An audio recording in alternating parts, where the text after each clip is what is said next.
다 함께 사도신경으로 신앙 고백하심으로 7월 12일 새벽 예배를 시작하도록 하겠습니다. 전능하사 천지를 만드신 하나님 아버지를 내가 믿사오며 그 외아들 우리 주 예수 그리스도를 믿사오니 이는 성령으로 잉태하사 동정녀 마리아에게 나시고 본디오 빌라도에게 고난을 받으사 십자가에 못 박혀 죽으시고 장사한 지 사흘 만에 죽은 자 가운데서 다시 살아나시며 하늘에 오르사 전능하신 하나님 우편에 앉아 계시다가 저희로서 산자와 죽은 자를 심판하러 오시리라. 성령을 믿사오며 거룩한 공회와 성도가 서로 교통하는 것과 죄를 사하여 주시는 것과 몸이 다시 사는 것과 영원히 사는 것을 믿사옵나이다. 아멘. 오늘 함께 보실 본문 말씀은 이사야서 40장 1절에서 11절 말씀입니다. 제가 가진 성경으로 구약 성경 1014페이지입니다. 이사야서 40장 1절에서 11절 말씀입니다. 제가 천천히 봉독해 드리도록 하겠습니다. 너희의 하나님이 이르시되 너희는 위로하라. 내 백성을 위로하라. 너희는 예루살렘의 마음을 닿도록 말하며 그것에게 외치라. 그 노역의 때가 끝났고 그 죄악이 사함을 받았느니라. 그의 모든 죄로 말미암아 여호와의 손에서 벌을 배나 받았느니라 할지니라 하시니라. 외치는 자의 소리여 이르되 너희는 광야에서 여호와의 길을 예비하라. 사막에서 우리 하나님의 대로를 평탄하게 하라. 골짜기마다 도두어지며 산마다 언덕마다 낮아지며 고르지 아니한 곳이 평탄하게 되며 험한 곳이 평지가 될 것이요 여호와의 영광이 나타나고 모든 육체가 그것을 함께 보리라. 이는 여호와의 입이 말씀하셨느니라. 말하는 자의 소리여 이르되 외치라.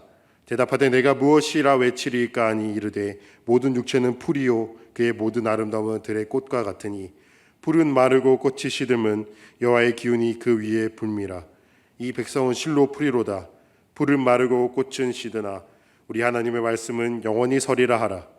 아름다운 소식을 시온에 전하는 자여 너는 높은 산에 오르라. 아름다운 소식을 예루살렘에 전하는 자여 너는 힘써 소리를 높이라. 두려워하지 말고 소리를 높여 유다의 성읍들에게 이르기를 너희의 하나님을 보라 하라. 보라 주 여호와께서 장차 강한 자로 임하실 것이요 진이 그의 팔로 다스리실 것이라.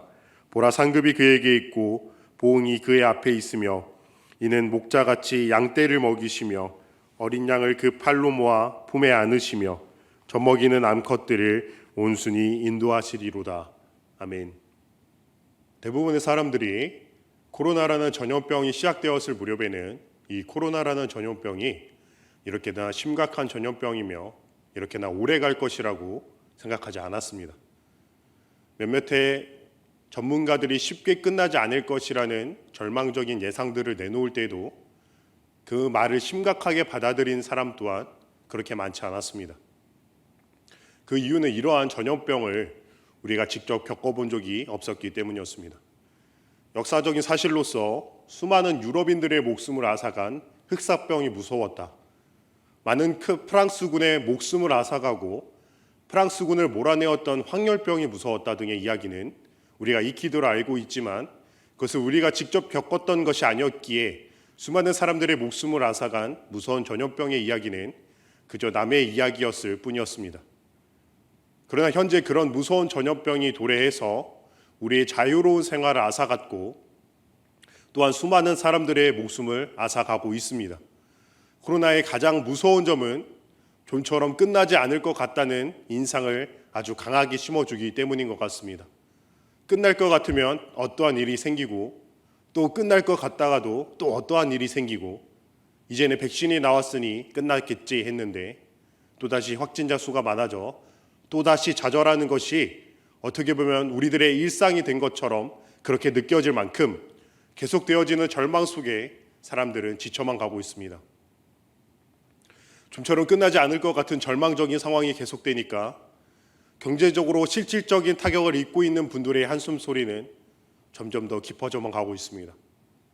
매달 들어가야 하는 최소 생계비조차 마련하지 못하여 점점 늘어만 가는 빚을 보며 절망에 빠져 있는 사람들, 언제까지만 버티면 된다는 그런 기간이라도 있다면 어떻게든 이를 악물고 버텨보겠는데 그러한 기간조차 없이 어떻게 끝난다는 보장 없이 막연하게 이 시간들을 보내야만 하는 이 현실이 막막하기만 할 것입니다. 오늘 본문의 이스라엘 백성들의 상황 또한 이와 그렇게 다르지 않았습니다. 그들은 39장에 이사야의 예언대로 약 100년 후 아수르 이후의 신흥 강대국인 바벨론에 의하여 포로의 신세가 되어버렸습니다. 그 절망적인 상황은 결코 짧지 않았습니다. 기간이 길어지다 보니 아예 포로의 신분으로 바벨론에서 태어나는 이들이 점점 많아졌고, 우리가 마스크를 챙기는 일상이 당연해졌듯 그들에게 포로라는 신분이 아주 당연한 것이 되어버리고 말았습니다. 예레미야 25장 11절에 예레미야 선지자가 그들의 포로 기간이 70년임을 예언하였지만 그 말을 믿는 사람들은 결코 많지 않았습니다. 대부분의 사람들에게 있어 예레미야의 예언은 허황된 이야기일 뿐이니 그들에게 있어 포로의 시기는 끝이 없는 캄캄한 터널일 뿐이었습니다. 그런 상황 속에 하나님을 믿는 그들의 신앙은 점점 더 약화되어만 갔습니다. 그들 사이에 의심이 생겨나기 시작한 겁니다. 다른 신들이 그들의 눈에 들어오기 시작하였습니다. 어쩌면 우리가 믿는 여호와 하나님은 가장 강력한 신이 아닐지도 몰라. 우리가 믿는 하나님보다 바벨론의 신이 더 위대해 보이고 더 강해 보인다는 그런 생각들이 그들 사이에서 일어나기 시작하였습니다. 그들은 이전에 이스라엘 지도자들이 그랬듯 하나님을 바라보지 않고 다른 것들을 바라보며 희망을 찾고자 하였습니다. 그러나 그들은 기억해야만 했습니다. 이사야 선지자가 하나님을 바라보지 않고 하나님을 의지하지 않으며 타국을 바라보며 타국을 의지했던 이스라엘 지도자들을 꾸짖었던 그 사실을 말입니다. 그런 이스라엘 지도자들의 죄악과 그리고 그들의 우상 숭배와 약자를 돌보지 않음으로 인하여 아수르와 바벨론을 통한 하나님의 심판 아래 놓였다는 그 사실을, 그 현재의 이 사실을 기억했어야만 했습니다. 그들의 열악한 상황이 그들을 궁지로 몰아넣으면 넣을수록 더욱더 하나님을 찾았어야만 했습니다. 정말 나에게는 아무런 힘도 능력도 없다는 것을 이 열악한 환경을 통해서 깨달았을 때 그들이 하나님을 찾았어야만 했단 말입니다. 그러나 그들은 하나님을 의지하지 않았고 하나님 외에 의지할 만한 것이 없는가 여기저기 기웃거릴 뿐이었습니다. 어찌 이들이 처음부터 하나님을 찾지 않고 다른 것을 찾아 의지하고자 하였겠습니까? 이들은 선조들에게 출애굽의 하나님을 들어왔으며 다윗의 하나님 또 솔로몬의 하나님을 들으며 자라났습니다. 그들이 처음부터 하나님을 찾지 않았던 것은 아니었습니다. 그러나 주변의 환경에 따라 그들이 처해져 있던 상황에 따라 그들이 바라보는 하나님은 달라져만 갔습니다. 왜냐하면 그들에게 있어 하나님은 유일하신 절대자가 아니었기 때문이었습니다. 상황과 환경에 따라 하나님은 다른 신들과 비교 대상이 되었고 하나님과 우상을 동시에 섬기는 혼합주의적 신앙이 그들 가운데 팽배하였습니다.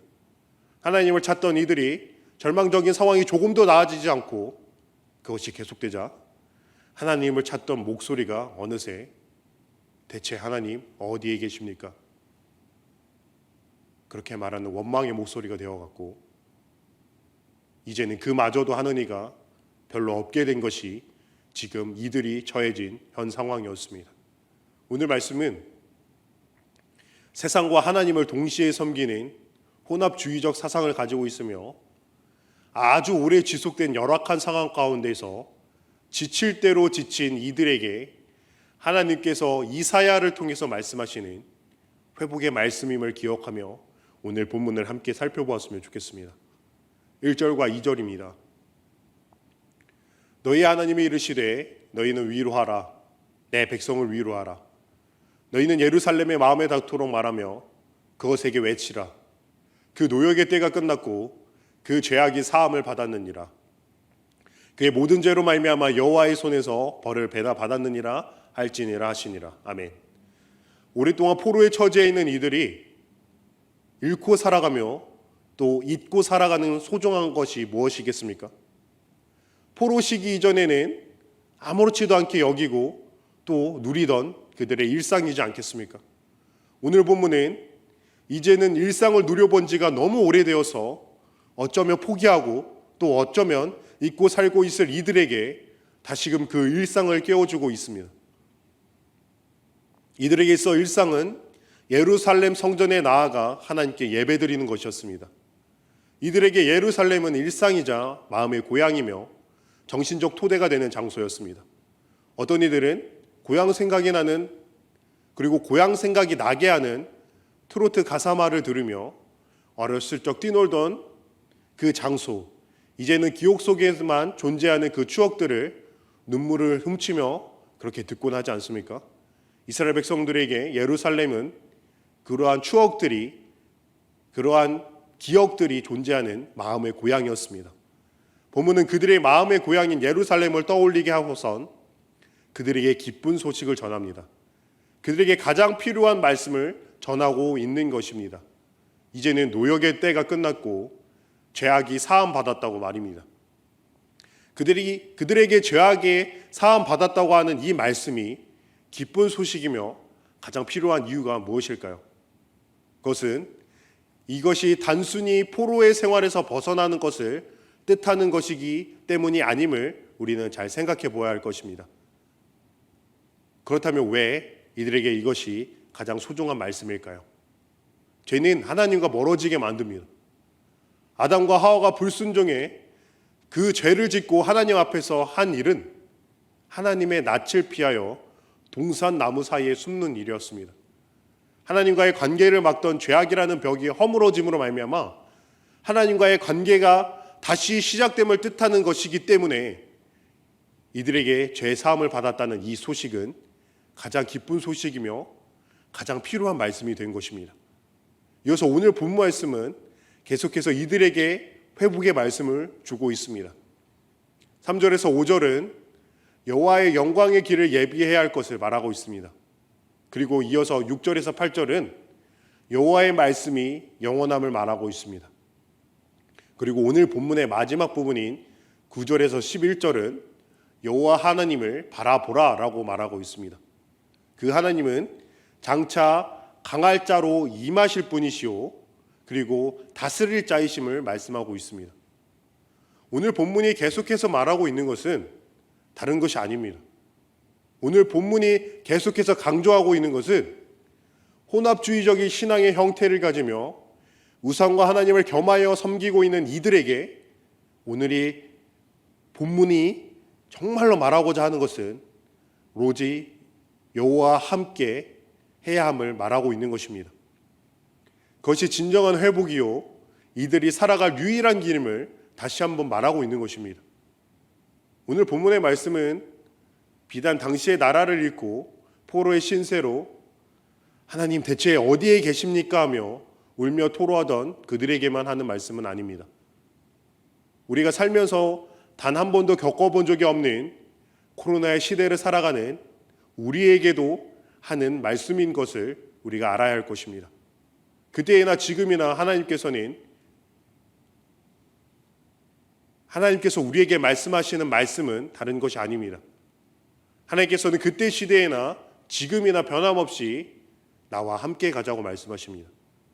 나의 영광의 길을 예비하라고 말씀하시며 나의 말씀은 영원하며 나를 바라보라라고 말씀하고 계십니다. 상황은 점점 더 어려워져만 가고 있습니다. 이 어려운 시기가 언제 끝날지 그 누구도 알 수가 없습니다.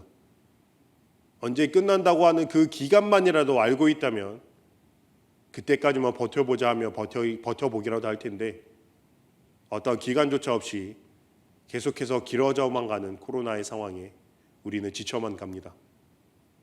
조금 회복되어진 것 같다고 생각이 되어질 때에 또 다시 그 희망이 무너지는 것은 너무나도 순식간인 것 같습니다. 그 상황이 너무 감당하기가 벅차깁니다. 어떤 전문가들은 우리는 이제 코로나와 계속해서 살아가야 한다고 말하는 사람마저도 있는 형국입니다. 이런 말들은 우리를 더욱더 힘들게 하고 더욱더 지치게만 만듭니다. 우리가 지고 있던 것들을 점점 더 놓아지게 되고 신경 쓰고 노력하던 것들이 무너지는 것을 보며 절망을 맛보기도 합니다. 그런데 그렇기에 우리가 하나님을 더 바라보았으면 좋겠습니다. 하나님과 동행하는 삶을 살았으면 좋겠습니다. 이 코로나의 시기로 인하여 우리가 하나님을 더 바라보고 하나님의 길을 예비하는 계기가 되어지고 하나님과 동행하게 되어졌다면 감히 이 코로나 시기가 우리에게 복된 시기였다고 말할 수 있게 되기를 진심으로 소망합니다. 왜냐하면 하나님께서 우리의 유일한 길이요, 유일한 소망이요, 유일한 절대자이시기 때문입니다. 우리가 입술로는 하나님이 최고의 가치라고 말하면서 그 무엇과도 하나님을 바꿀 수 없다고 이 입술로는 고백하면서도 정말 우리의 삶이 그러했는지 생각해 보았으면 좋겠습니다. 이 코로나의 시기가 우리가 정말로 손에 쥐고 놓지 않으려던 것이 하나님이었나 아니면 다른 어떤 것이었나 하는 것을 한번 생각해 보는 그러한 계기가 되기를 소망합니다. 하나님과 우상을 동시에 섬기며 혼합주의적 신앙을 가지고 살았던 이스라엘 백성들과 같이 하나님과 다른 어떤 것을 함께 지고 있었다면 과감히 그것을 놓아버리고 길이요 진리이신 하나님만을 붙잡으며 나와 함께 동행하자라고 말씀하시는 그 분과 영원히 동행하는 삶을 살아가는 저와 여러분이 되시기를 진심으로 소망합니다. 기도하겠습니다. 하나님 아버지 은혜 선에 감사합니다. 오늘도 하나님 아버지 앞에 나와 하나님 아버지에게 예배를 드리게 하심에 너무나도 감사합니다. 예배를 받으시기에 합당하시며 영광을 받으시기에 합당하신 우리 하나님 아버지께 예배를 드릴 수 있게 하심에 너무나도 감사합니다. 이스라엘 백성은 하나님의 말씀을 듣지 않았습니다. 하나님을 의지하지 않고 이웃 나라를 의지하며 하나님을 섬기면서도 우상도 함께 섬기며 혼합주의적 신앙관을 가지며 살아갔습니다. 그 결과 하나님의 심판을 피할 수가 없었습니다. 하나님께서는 아수르와 바벨론을 통하여서 이스라엘을 심판하셨습니다. 그러나 그 심판은 그들을 파괴시키고 짓밟고자 하신 그러한 심판이 아니라 그들을 회복하게 하시기 위한 그러한 심판이었습니다. 깨끗한 물 안에 음식물 찌꺼기가 남아있으면 아무리 물을 들이붓고 아무리 소독을 한들 그것은 여전히 오염된 물일 뿐입니다. 그 물 안에 있는 음식물 찌꺼기를 제거하고 난 후에 소독하고 물을 들이부어야 그때서야 비로소 그 물이 깨끗한 물이 되어지는 것입니다. 하나님 아버지, 우리는 너무나도 연약하고 완악하고 돌같이 굳은 백성들이라 어떠한 일들이 없고 평안한 일상 가운데에서는 하나님의 말씀이 좀처럼 들려지지 않을 때가 많은 것 같습니다. 나에게 어떠한 일이 생기고 위기가 닥치고 어려움이 밀려올 때 그때가 돼서야 비로소 하나님의 말씀이 들릴 때가 많은 이유는 우리의 연약함 때문일 것입니다. 하나님 아버지, 부디 바라옵기는 이러한 고난의 상황이 찾아왔음에도 불구하고 하나님 아버지를 찾지 않는 어리석음을 행하지 않게 하여 주시옵소서. 우리로 하여금 하나님을 찾게 하여 주옵시고 하나님을 붙잡고 하나님과 동행하는 삶을 살게 하여 주시옵소서. 우리가 지고 놓지 않던 것을 놓고 하나님만을 꽉 붙잡고 나아가게 하여 주시옵소서. 하나님의 유일한 소망이요 유일한 길이심을 오늘도 고백하며 예수님의 이름으로 감사하기도 드리옵나이다. 아멘.